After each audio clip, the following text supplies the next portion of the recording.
Now, from certified broadcast meteorologist Amy Freeze, your Fox Chicago weather.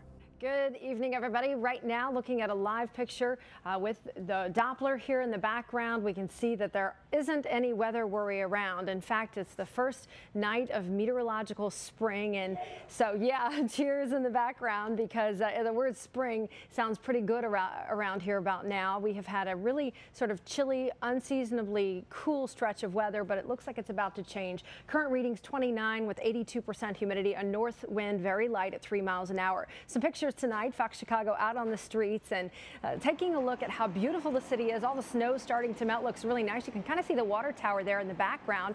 That was one of the topics that we had in Hebron, Indiana today. Went over to the elementary school there and it was packed. They had the whole auditorium over the high school packed with kids. Really a great time. We talked about weather, tornadoes, hurricanes, all kinds of good stuff. I met my little friend Gwen. She had some weather pictures to share. A big thank you to Christine Robbins who invited us out. Really was a wonderful day spent with the kids. All right, marching ahead, here are some numbers to look at as we start this meteorological spring. What does it really mean? Our average high goes from 40 on March 1st to 52 at the end of the month. So each day our averages increase. So we're going to be averaging up 12 degrees. That's not set in stone, but those are the averages when we look at climate history. So that's some good news. The days are getting longer. We'll have 90 minutes extra sunlight by the end of the month. That's if we can get the sun to shine around here. But also some of our biggest snowstorms historically have happened in the month of March. There's always a but, isn't there?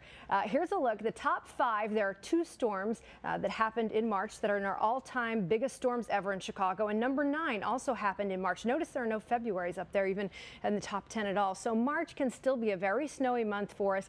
Doesn't mean we're completely out of the woods yet with snow, but there will be signs of spring. This usually turns into the month that's sort of fighting to let go of winter and trying to embrace spring. On the storm analysis tonight, no weather worries for us around here, but there's a big storm system getting ready to cross over the southeast. And this storm is producing heavy rains, even some potential flooding and severe weather. Just a glancing blow for Chicago. All we're really going to see out of this is clouds around here. But it's just enough cloud coverage and just enough spin off Lake Michigan where we could potentially see a little bit of lake effect snow. So that's really what we're going to be focusing on in the coming days. Here's the futurecast. A little bit of light snow activity right at the lakefront.